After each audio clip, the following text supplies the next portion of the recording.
Firman Tuhan petang ini terambilkan dari surat Efesus. Efesus pasalnya yang keempat, ayat 2 sampai dengan ayat 6. Efesus 4, ayat 2 sampai dengan ayat yang ke-6. Saya akan membacakan menggunakan TB2 LAI, Efesus 4, ayat 2 sampai 6. Hendaklah kamu selalu rendah hati, lemah lembut, dan sabar. Tunjukkanlah kasih-Mu dengan saling membantu. Dan berusahalah memelihara kesatuan roh dalam ikatan damai sejahtera. Satu tubuh dan satu roh, sebagaimana kamu telah dipanggil kepada satu pengharapan yang terkandung dalam panggilanmu. Satu Tuhan, satu iman, satu baptisan, satu Allah dan Bapa dari semua, Allah yang di atas semua dan melalui semua dan di dalam semua.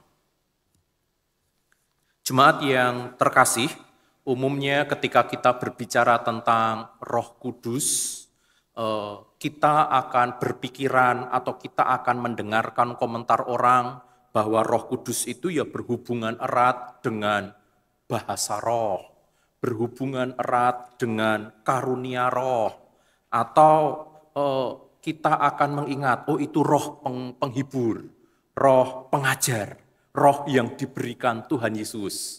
Benar ya Bapak Ibu ya, tetapi mungkin kita juga perlu melihat dari perikop tadi ada satu hal yang menjadi karya Roh Kudus, yaitu bersolidaritas. Kalau kita membuka Kamus Besar Bahasa Indonesia, di sana solidaritas itu dipahami dengan perasaan setia kawan atau perasaan senasib. Kalau misalnya ada sesama saya yang tidak bisa makan, maka saya bisa bersolidaritas dengan dua cara. Satu, sama-sama senasib. Yo kalau temanku tidak makan, aku tidak makan deh. Solidaritas, merasakan bahwa aku juga ikut lapar. Atau tadi setia kawan, teman saya tidak bisa makan, ya saya akan menolong dia supaya sama-sama menikmati makanan. Gitu ya Bapak Ibu ya, solidaritas umumnya dipahami dengan setia kawan atau senasib. Nah Bapak Ibu, kata solidaritas itu sebenarnya berasal dari bahasa Latin. Bahasa Latin yaitu solidum atau solid. Lah kata solid itu lebih bermakna utuh, lebih bermakna tidak terpecah. Jadi kalau misalnya orang bersolidaritas, artinya orang menaruh diri dengan sesamanya. Saya dan sesama saya menjadi bagian dalam keutuhan. Kalau saya melihat saya punya berkat dan teman saya, sesama saya tidak bisa makan, maka kalau saya bersolidaritas dengan dia, maka saya harus menganggap dia ini bagian loh di dalam sebuah keutuhan. Kalau sampai dia tidak makan, lah saya mengusahakan sesuatu. Kayak tadi ya Bapak Ibu ya, atau kalau pas saya tidak punya apa-apa, oke, saya akan duduk bersama dia, ikut-ikutan lapar. Itu sebagai sebuah keutuhan. Jadi kalau Bapak Ibu misalnya beberapa petang ini kita beribadah di gereja malam Prapentakosta. Kalau kita cermati tahun ini kita tidak memakai liturgi TC, tetapi kita memakai liturgi yang umum dengan lagu-lagu yang biasanya cuma dinyanyikan di malam Prapentakosta, yang biasanya cuma dinyanyikan di hari Pentakosta. Artinya lagu-lagu yang kita nyanyikan selama beberapa hari ini adalah lagu-lagu yang cukup asing ya Bapak Ibu ya. Mungkin kita tidak terlalu akrab. Lah, bagaimana kita bersolidaritas? Bersolidaritas itu kalau misalnya prokantornya bisa nyanyi dan jemaatnya bingung nyanyi ini apa gitu ya Bapak Ibu ya, maka ya prokantornya agak kenceng dikit. Prokantornya mengangkat jemaat supaya ini tetap jadi kesatuan, itu solidaritas. Atau sebaliknya, jemaatnya ngerti, prokantornya pas bingung gitu ya Bapak Ibu ya, maka bersolidaritasnya ya jemaat nyanyinya kenceng. Jadi biar prokantornya diingetin, ini loh cara nyanyinya. Itu bersolidaritas. Atau kalau misalnya, wah bersolidaritas itu artinya saya mau merasakan, roh kantornya nyanyinya mantep, terus jemaatnya, loh ini kok enggak nyanyi. Maka bisa juga bersolidaritas, yowis aku enggak ikut nyanyi gitu ya Bapak Ibu ya. Jadi semuanya bingung nyanyinya, itu juga bersolidaritas Bapak Ibu. Artinya enggak ada yang merasa lebih hebat atau lebih merdu dari yang lain. Karena kita sama-sama senasib Bapak Ibu. Satu keutuhan, sama-sama enggak bisa nyanyi gitu ya Bapak Ibu ya. Itu bersolidaritas. Lah Bapak Ibu, di dalam perikop kita juga sebenarnya ada semangat solidaritas. Mengapa solidaritas diangkat di dalam perikop kita? Karena meskipun kata solidaritas itu indah, senasib, setia kawan, pada realitanya itu susah Bapak Ibu. Ada banyak hal yang membuat seseorang itu tidak bisa bersolidaritas, merasa menjadi utuh dengan yang lain. Yang sering terjadi adalah ketika seseorang itu memiliki ego atau harga diri. Ini yang dijumpai di dalam perikop kita. Konteks dari jemaat Efesus itu jemaat terdiri dari dua kelompok masyarakat. Kelompok yang pertama adalah orang-orang Yahudi. Mereka yang memiliki tradisi Yahudi, kemudian mereka percaya kepada Kristus, mereka tetap orang Yahudi. Kelompok yang kedua adalah kelompok orang non-Yahudi. Umumnya didominasi oleh orang-orang Yunani. Mereka mengenal Kristus dan mereka, aku pengen jadi pengikut Kristus. Jadi baik orang Yahudi ataupun orang Yunani sama-sama pengikut Kristus. Sama-sama percaya kepada Kristus. Sama-sama menyembah Kristus. Tetapi orang-orang Yahudi memiliki pemikiran, kami ini umat pilihan. Kami ini adalah bangsa yang dikasihi Tuhan, yang dipilih loh sama Tuhan. Artinya kami ini lebih saleh, lebih suci dari yang lain. Orang Yunani, mereka adalah orang-orang yang meyakini bahwa otak kami itu cerdas. Kami menguasai pemikiran-pemikiran yang hebat. Kita tahu ya Bapak Ibu ya, filsafat itu berkembang di Yunani.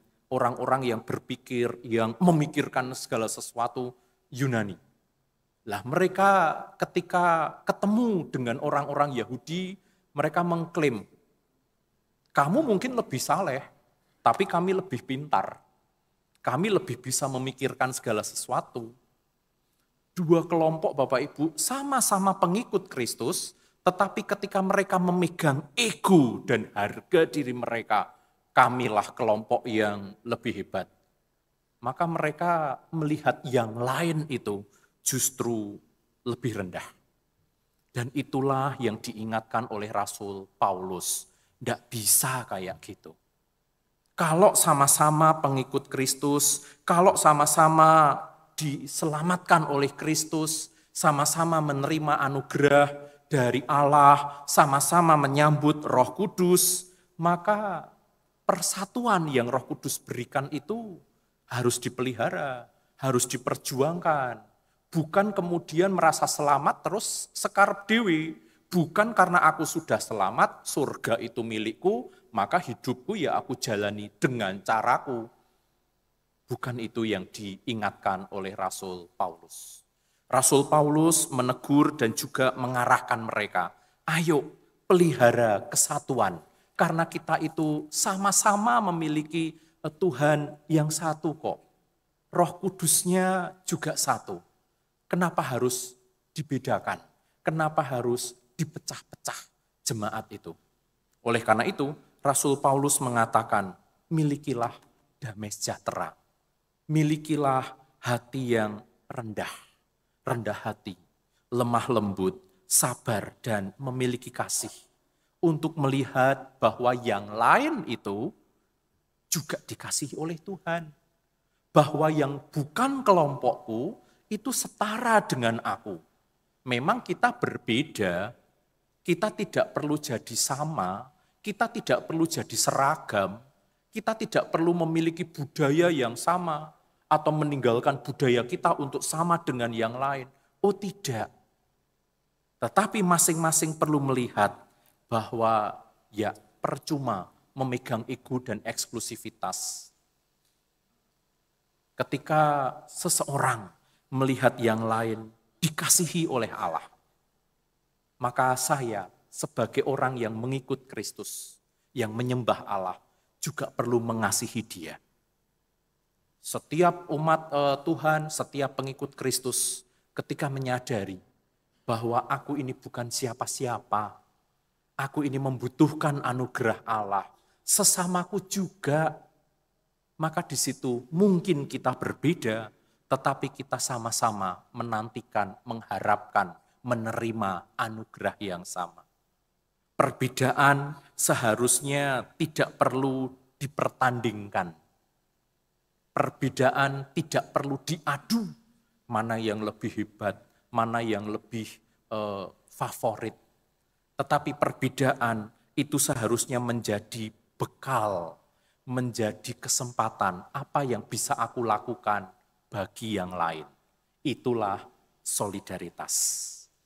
Mungkin ketika seseorang diberkati lebih dan dia melihat sesamanya yang tidak mendapatkan berkat sama seperti dia, maka dia bisa berbagi berkat itu supaya sesamanya juga merasa, oh ya, kita ini satu tubuh.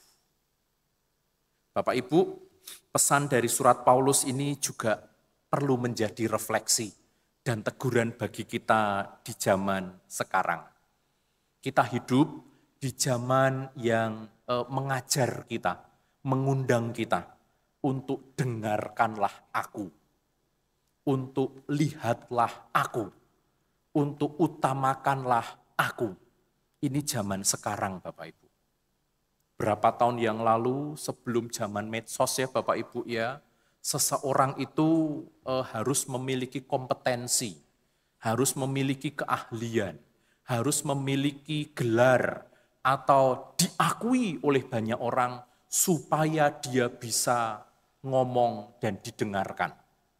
Tetapi zaman sekarang, zaman medsos, orang tidak perlu ahli, orang tidak perlu gelar, orang tidak perlu kompetensi, cukup bikin akun, terus bikin rame ya Bapak Ibu ya, supaya didengarkan, supaya diperhatikan, nanti kalau sudah viral Bapak Ibu, maka menjadi kebenaran.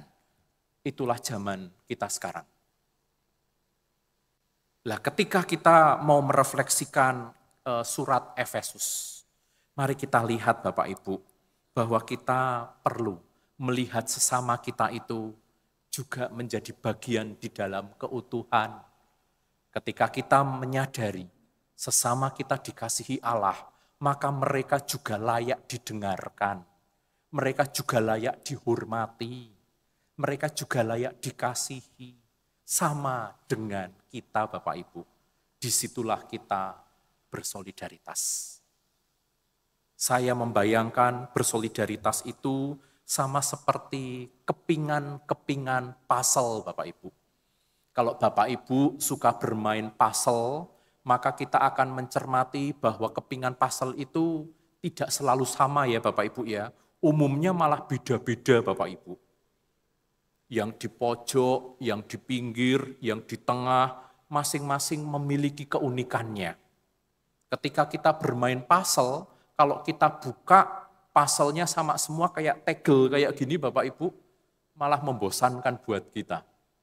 Tapi ketika kita menemukan puzzle, yang ini ada benjolannya di kanan, yang ini ada cekungannya di bawah, yang ini miring, yang ini gimana gitu ya Bapak Ibu ya, maka itu justru membuat kita tertarik. Kalau kita kumpulin puzzle-puzzle yang bentuknya persis Bapak Ibu, itu malah tidak menarik Bapak Ibu.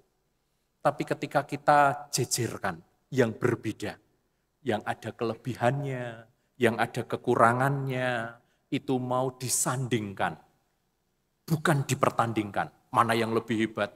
Puzzle kita tidak mencari mana yang lebih terang, mana yang lebih hebat, mana yang lebih kuat. Semuanya setara bukan? Tetapi ketika kita mau bersanding dengan yang lain, Sama seperti kepingan puzzle Bapak Ibu. Aku punya kelebihan ini, aku punya kekurangan ini.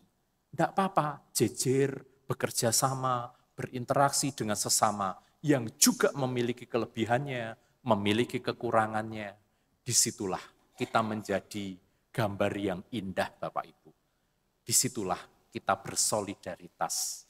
Kita bisa berbeda, kita bisa berasal dari latar belakang yang tidak sama, tetapi ketika kita berada di dalam Kristus, kita seperti kepingan puzzle, yang satu membutuhkan yang lain, yang satu melengkapi yang lain.